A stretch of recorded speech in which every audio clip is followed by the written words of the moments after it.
spend months researching, you watch YouTube videos, you compare developments, you spoke with agents, you review floor plans, you look at dozens of properties, and then one day you finally sign a pre-construction contract in Mexico. Congratulations! But now what? Because something interesting happens after buyers sign. Before signing, most people are excited. After signing, many people become anxious. Maybe you have experienced this yourself. The first few weeks feel great.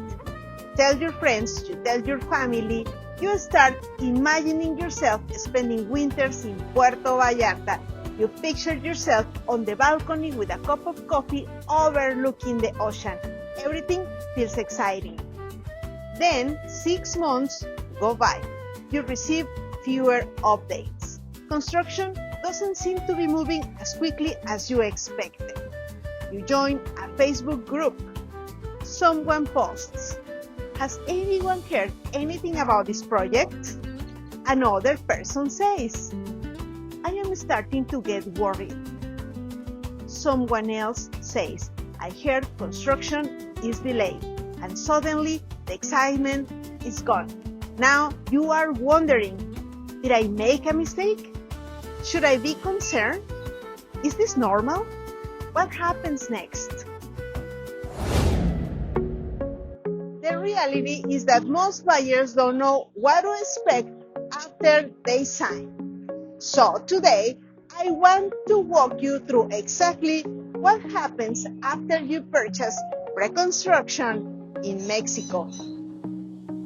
What is normal, what isn't, what risk you should understand, and how to evaluate your situation objectively. Because the goal isn't simply to buy a property. The goal is to sleep well after you buy it. Before we talk about contracts and timelines, let's talk about something nobody discusses: the emotional side of buying pre-construction. Stage 1, excitement. You found the property, you negotiated, you signed. You got what feels like a great deal.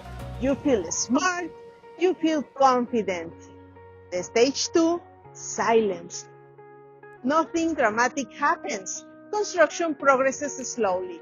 Updates become less frequent. You are no longer making buying decisions. Now you are waiting, and waiting is uncomfortable. Stage 3, comparison. You start comparing your project to every other project. You start reading online forums, Facebook groups, comments from strangers. You begin absorbing other people's fears. Stage 4, anxiety. Someone mentions delays. Someone shares a rumor. Someone says they heard the developer has problems. You don't know what's true. You don't know what's false. And uncertainty creates stress. Stage 5, reality. Eventually, the project progresses. The building gets completed, and many buyers realize that most of the stress came not from understanding the process. Understanding these stages is important because many buyers think something is wrong when in reality they are simply experiencing a normal part of the pre-construction journey.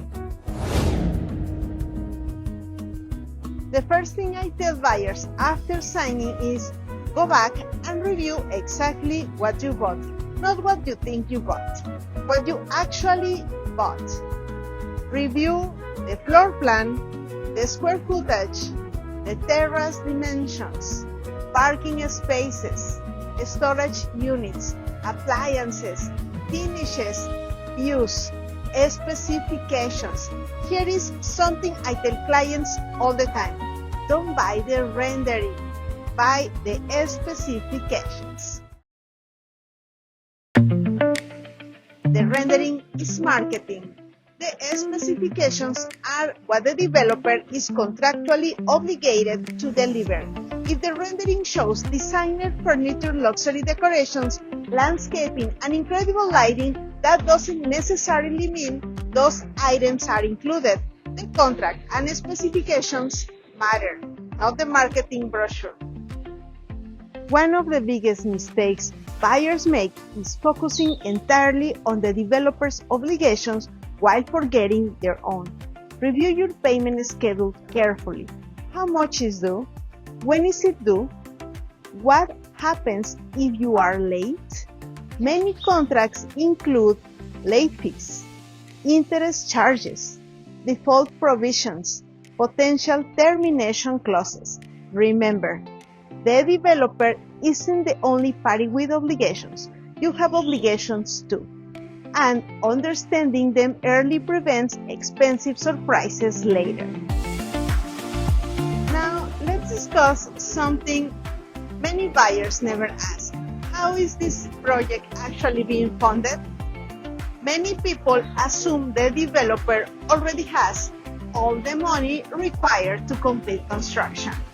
Sometimes that's true. Sometimes it isn't. In many cases, projects are funded through some combination of developer's capital, pre-sales, construction financing, bridge loans, or a combination of all of them. This is not automatically a red flag. In fact, it's very common. What matters is understanding the structure. Sophisticated investors don't just ask, what discount I am getting? They ask, how is this project being funded? How much inventory has already sold? How dependent is this project on future sales? These questions help you understand risk, and risk is what determines whether a discount is truly worth it. If you are already purchased pre-construction and you are feeling uncertain about your contract, your timeline, or what to expect next, you are not alone. Feel free to reach out.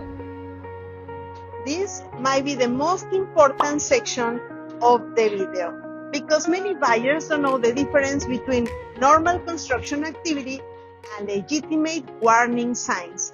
Let's start with what can be normal. Construction progressing at different speeds, weather interruptions, permit delays, material shortages, labor shortages, changes in sequencing. These things happen. Now, let's talk about what deserves closer attention. Construction stopping for extended periods, lack of communication, repeated changes in promises, major unexplained changes to the project, requests for payments not contemplated in the contract. These are situations that deserve further investigations. The key is not to panic. The key is to ask informed questions. Most buyers spend more time discussing countertops than contracts. This is backwards. Your contract is one of the most important documents in the entire transaction. Among other things, it defines your rights, your obligations, delivery timelines, remedies, penalties, warranty provisions. Many residential projects in Mexico use contracts that are registered through PROFECO. That doesn't eliminate risk, but it's useful information you should understand. Is the contract registered? What does it say about delays? What remedies exist? What warranties are provided? What obligations exist for both parties? This is where professional review can become extremely valuable. If I were personally evaluating a pre-construction project today, these are the questions I would ask. How is the project being financed? How much inventory has already sold? What is the developer's delivery history? What does the contract say about delays? What happens if I miss a payment? What happens if the developer misses a deadline? What warranties exist? What is my exit strategy? Can I comfortably absorb delays without creating financial stress? Those are the questions that matter. Not just the price, not just the discount, not just the deal. And I want to leave you with one final thought. One of the biggest misconceptions foreign buyers have is believing that they are purchasing a condominium. In reality, that's not entirely true. What you're actually purchasing is a promise. A promise that over the next several years, a developer will build and deliver what has been represented. That's why understanding the developer matters. The contract matters. The financing matters. The timeline matters. Because you are not buying something that already exists. You are buying something that is expected to exist in the future. And the more you understand that process, the more confident your decision becomes. If you have already purchased pre-construction and feel lost, overwhelmed, confused about delays, uncertain about your contract, or simply want an objective opinion about where you stand, I offer consultations specifically for foreign buyers. We can review your contract, your timeline, your payment schedule, your developer obligations, and the specific risks related to your project. And if you are considering buying pre-construction and want someone to review the documents before you sign, I can help you with that as well. My job isn't to convince you to buy. My job is to help you understand exactly what you are buying so you can make an informed decision with confidence. And I hope you enjoyed this video. It's very informative. Remember that every week I'm going to be sharing important information how to navigate the real estate market in Puerto Vallarta. And don't forget that you can subscribe to my channel so you don't miss this important information, and I'll see you in the next video.